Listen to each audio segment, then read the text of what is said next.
कर्मण्येवाधिकारस्ते मा फलेषु कदाचन मा कर्मफल हेतुर्भु मा ते संगोस्त्व कर्मणि। श्रीमद् भगवद गीता का ये श्लोक बताता है कि कर्म का फल, कर्म का महत्व और ये कि कैसे कर्म के अनुसार ही फल मिलता है। ऐसे ही गीता प्रेस जो सन 1923 से सनातनियों को सुमार्ग पैर लाने और धर्म की पताका फहराने में कार्यरत है, उसे भी अपने अच्छे कर्मों का फल मिल रहा है और ऐसा फल मिल रहा है कि गीता प्रेस अब लाभ कमा रही है। नमस्कार, स्वागत है आपका TFI पर, भारत का सबसे बड़ा ऑल्टरनेट न्यूज मीडिया पोर्टल, और मैं अनिमेश पांडे आपको अवगत कराऊंगा कि कैसे गीता प्रेस सनातन संस्कृति की अमूल्य धरोहर को सहेज कर रखने में अपना अमूल्य योगदान दे रही है। तो अविलंब आरंभ करते हैं। उपनिषद से लेकर रामायण, महाभारत जैसे महाकाव्य तथा श्रीमद् भगवद गीता जैसे कालजयी उपदेशक ग्रंथ को छापने वाला एकमात्र पब्लिकेशन है गीता प्रेस। वर्ष 1921 के आसपास जयदयाल गोयंका ने कोलकाता में गोविंद भवन ट्रस्ट की स्थापना की। इसी ट्रस्ट के अंतर्गत वह गीता का प्रकाशन कराते थे। प्रेस मालिक ने एक दिन कहा कि इतनी शुद्ध गीता प्रकाशित करवानी है तो अपना प्रेस लगवा लीजिए। गोयंका ने इस कार्य के लिए गोरखपुर को चुना। वर्ष 1923 में उर्दू बाजार में 10 रुपए महीने के किराए पर एक कमरा लेकर उन्होंने गीता का प्रकाशन शुरू किया।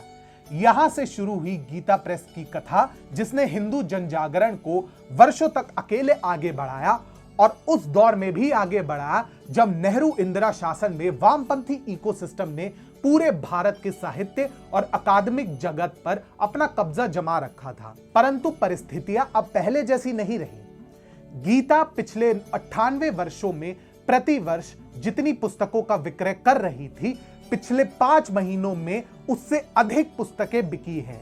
हिंदू जनमानस में यह परिवर्तन कई कारणों से है और इसकी नींव गीता प्रेस के प्रयासों में है। गीता प्रेस से जुड़े हनुमान प्रसाद पोद्दार के प्रयासों ने श्री राम मंदिर आंदोलन को बढ़ाने में भी एक महत्वपूर्ण भूमिका निभाई। गीता प्रेस ने श्री राम मंदिर आंदोलन को भी वित्तीय सहायता देने में महत्वपूर्ण भूमिका निभाई थी। गीता प्रेस से गीता का 15 भाषाओं में प्रकाशन होता है। इनमें हिंदी, संस्कृत, बांग्ला, मराठी, गुजराती, तमिल, कन्नड़, असमिया, उड़िया, उर्दू, तेलुगु, मलयालम, पंजाबी, अंग्रेजी, नेपाली भाषाएं इत्यादि शामिल है। गीता प्रेस प्रबंधक लालमणि तिवारी ने अमर उजाला से बातचीत में कहा कि श्रीमद् भगवद गीता कोई साधारण पुस्तक नहीं है, यह भगवान की वाणी है। इसलिए सेठ जी जयदयाल गोयंका ने सोचा कि अधिक से अधिक लोगों तक गीता तभी पहुंचाई जा सकती है जब वो सस्ती हो। आज भी गीता प्रेस उनकी इसी सोच पर काम करता है। गीता प्रेस से जून माह में 4 करोड़ 93 लाख की किताबें, जुलाई माह में 6 करोड़ 64 लाख की किताबें, अगस्त महीने में 6 करोड़ 31 लाख की किताबें, सितंबर महीने में 60 करोड़ 60 लाख की किताबें, अक्टूबर महीने में 8 करोड़ 68 लाख की किताबें और नवंबर माह में तो 7 करोड़ 15 लाख से अधिक की पुस्तकें बिकी हैं। ये परिवर्तन कई कारणों से है। आज देश भर में हिंदुत्व की लहर व्याप्त है। भाजपा को आप समर्थन दे या ना दे, ये आपके निजी विचार है, परंतु प्रत्येक हिंदू अपनी संस्कृति के लिए जागरूक अवश्य हो रहा है और गीता प्रेस की कृपा से आज सनातन संस्कृति का पुनरुत्थान केंद्र में है। ये परिवर्तन पॉप कल्चर अर्थात सिनेमा से लेकर साहित्य अथवा गीतों तक परिलक्षित हो रहा है। जो बॉलीवुड मुगलों की प्रशंसा में फिल्में बनाता था, वह आज तानाजी जैसी फिल्में बना रहा है। साहित्य जगत में अमीश त्रिपाठी जैसे लेखक कैसे आए और भगवान श्री राम, माता सीता के जीवन पर पुस्तकें कैसे लिखने लगे, पता ही नहीं चला। महाभारत तो लेखन कार्यों में लोकप्रिय विषय बन गया है। इसके अतिरिक्त हिंदू श्री राम लला और मंदिर निर्माण की प्रक्रिया का प्रारंभ और भगवान काशी विश्वनाथ के धाम का सुंदरीकरण 2 महत्वपूर्ण घटनाएं हैं जिन्होंने हिंदुओं में पुनः उनकी अस्मिता को लेकर सजग भाव जगाया है। आज युवाओं में गोवा घूमने के समान या उससे अधिक तत्परता श्री केदारनाथ जाने की है और युवाओं में यह परिवर्तन क्षणिक नहीं अपितु धार्मिक है।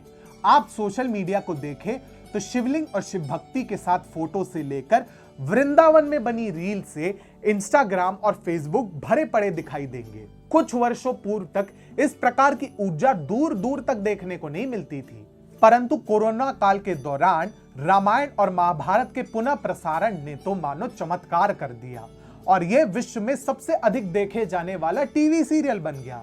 प्रथम 4 एपिसोड को 170 मिलियन व्यू मिले थे। प्रतिदिन 3 से 5 करोड़ टीवी पर यह धारावाहिक देखा जा रहा था।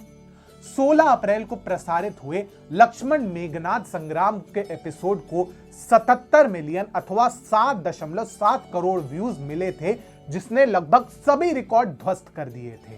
पूरे पश्चिमी जगत के सबसे लोकप्रिय TV serial game of throne के अंतिम एपिसोड को भी मात्र 19.3 मिलियन व्यू मिले, जो रामायण से 4 गुना कम है।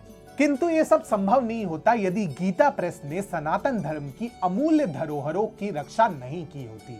अकेले एक पब्लिकेशन ने वामपंथी तूफान में धर्म की थाती को पकड़े रखा। कहा जा सकता है कि हिंदू संस्कृति के पुनरुत्थान की आज जो लहर दिख रही है वह गीता प्रेस के प्रयासों के कारण ही है, और अब सनातनी गीता प्रेस से पुस्तकें खरीद कर उसका ऋण चुका रहे हैं।